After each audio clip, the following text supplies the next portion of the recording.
अंजनला सुजिती जैन समाज या कार्यक्रमाचे आयोजन केले होते. अशाच सर्वात जास्त जे प्रकरणं होती या प्रकरणामध्ये पंचायत समिती रिलेटेड अशा लोकांच्या समस्या होत्या. 90% ह्या समस्या नागरिकांच्या होत्या. माझ्यासोबत काही नागरिक आहेत की हे कार्यक्रम अर्धवट सोडून ते निघून गेले. येऊन आमदार आणि इथचे जे पदाधिकारी हे सुद्धा कार्यक्रम सोडून गेले. या अनुषंगाने अशी माहिती प्राप्त झाली की लोकांचे जे तक्रारी होते ते निवारण झालेलं नाही. माझी तक्रार करताय काय म्हणणं होतं? तुम्ही कोणती तक्रार तुमची होती? माझी तक्रार अशी आहे की जनश्री योजनेचे 50 लाख सांगून राहिले ते 70 लाख आले आणि त्यामध्ये की ज्याच्या ग्रामपंचायत त्याची जोडणी नाही त्याच्या घरात 7.5 लाखाचा रोड टाकला की तो एक रोड असा होता की तो गाव कोणतं आहे? साखरखेडा मोड. तुमचं समाधान झालं तक्रारीने? माझं काही समाजाने ते विस्तार अधिकारीकडे तक्रार केली ती 8 दिवस तिच्यापर्यंत पोहोचलीच नाही. हे सगळ्यात दुःखाची बाब. आज तुम्ही जी तक्रार मांडली त्याचं निवारण झालं? काहीच नाही. आपलं काय तुम्ही आले तक्रार घेऊन आले होते? तकरार हमारी ऐसी है कि हमारा रास्ते का केस चल रहा था, तो रास्ते का केस हमारा बंद करके 4 महीने के बाद में बोले तुमको आदेश दे दिया जाएगा. फिर स्पॉट पर गए, स्पॉट पर से वापस आने के बाद बोले कि आम्ही रस्ता दूर शकतो. आता तुमची तक्रार ते निवारण झालं, तुम्हाला समाधान वाटलं? नाही, निवारण झालंच नाही. तुमची तक्रार आहे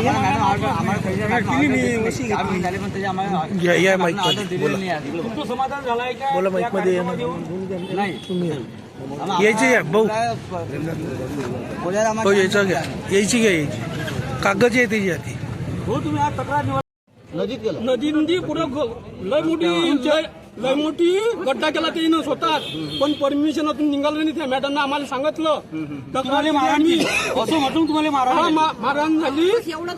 मारहाण म्हणजे मारहाण नाही केली. बंडी माझी बा इथून जाते. बंडी जाते. उतार आहे समोर उतार आहे भाई. पुढे एक बंद करू. और लंगड़े साहब पर कोई कार्रवाई हुई नहीं क्योंकि मैंने खुला विरोध किया था. अधिवेशन में विषय हुआ था और आयुक्त मैडम वहाँ पर जाके आके पूरा तापा. पूरे विभाग में अमरावती जिले में गाजावा है ये संसद तक के बच्चे तुम्ही काय म्हणाले दोघे म्हणाले मधा ते माहिती तुम्ही याच्या बाजूला येऊ ना दोघे अजय मला काय समस्या आहे तुमच्या? अर्ज दिला होता 17/7/2025ला. नदीचं खुलीकरण करायचं आहे आणि संरक्षण भिंत बांधायची आहे. तोपर्यंत आज 7 ते 8 महिने झाले अजूनही काही कारवाई केलेली नाही आहे. आमचं असं म्हणणं आहे की नदीचं खुलीकरण आणि संरक्षण भिंत करण्यात यावी. याबाबतची तुम्ही आपण तक्रार दिलेली आहे. तक्रार दिलेली आहे. त्याचा आज काय तुम्हाला आउटपुट मिळालं? तुम्ही काय आजही तक्रारच दिली आहे. अजूनही काही त्याच्यावर कारवाई केलेली नाही आहे.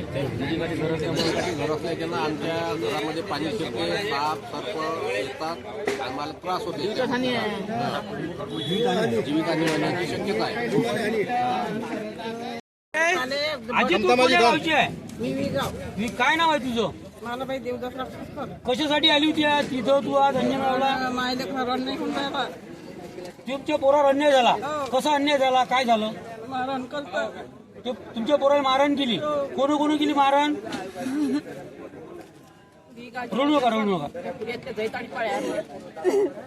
कोण मारलं तुमच्या मुलाला? रडू नका, सांगा तुम्ही कोण मारलं तुमच्या पोरं? काय अन्याय झाला? जैताडी पाड्यावरले हा यांनी मारलेला आहे.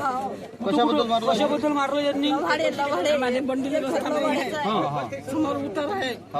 बंडा घसरतात. 3 वेळ बैल लग्न झाले. याच्याबद्दल रिपोर्ट केला का आपण? पोलीस स्टेशन मध्ये तुमच्या मुलाला मारहाण झाली? आता मारलेले आता मारलेला आहे. रिपोर्ट द्यायचा. रिपोर्ट द्यायला गेलो.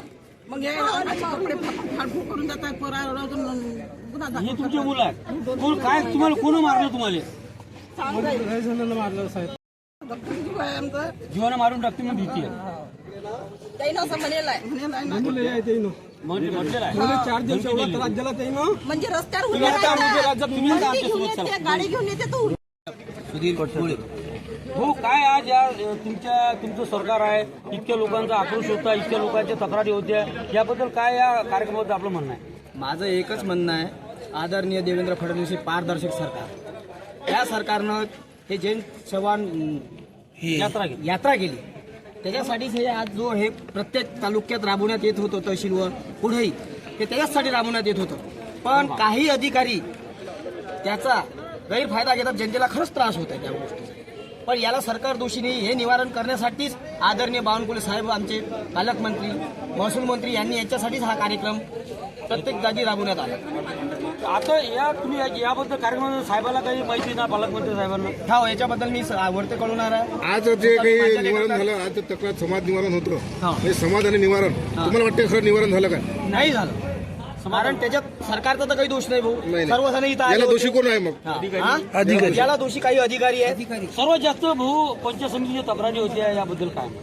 पंचायत समितीच्या जो तक्रारी होत्या त्याबद्दल एकच म्हणणं आहे, इथल्या ज्या बीडीओ होत्या आपल्या प्रभारी बीडीओ आहेत सध्या, बीडीओ नसल्यामुळं काही प्रमाणात हा त्याचाही दोष आहे. याबद्दलची माहिती आपण पालकमंत्री साहेबांना देणार आहे. बिलकुल देणार आहे.